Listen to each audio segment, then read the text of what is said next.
আবু হুরায়রা রাদিয়াল্লাহু তাআলা আনহু বলেন, রাসূল সাল্লাল্লাহু আলাইহি সাল্লাম বললেন, ইন্না ফিল জান্নাতি লা গুরাফান, অবশ্যই জান্নাতে এমন কতগুলি ঘর রয়েছে, তুরা বুতুনুহা মিন খারিজিহা ওয়া জুহুরুহা মিন বুতুনিহা ওয়া বুতুনুহা মিন জুহুরিহা, যেই ঘরের বাহির থেকে ভিতর দেখতে পাওয়া যায় এবং ভিতর থেকে বাহির দেখতে পাওয়া যায়।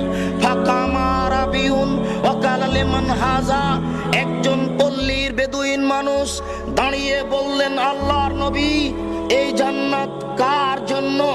কে এই জান্নাত পাবে যে জান্নাতের বাহির থেকে ভিতর দেখতে পাওয়া যায় এবং ভিতর থেকে বাহির দেখতে পাওয়া যায়?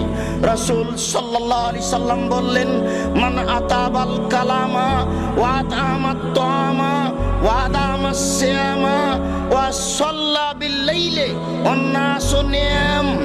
মান আতাবাল কালামা, যে ব্যক্তি মানুষের সাথে কথা বললে নরম করে কথা বলে।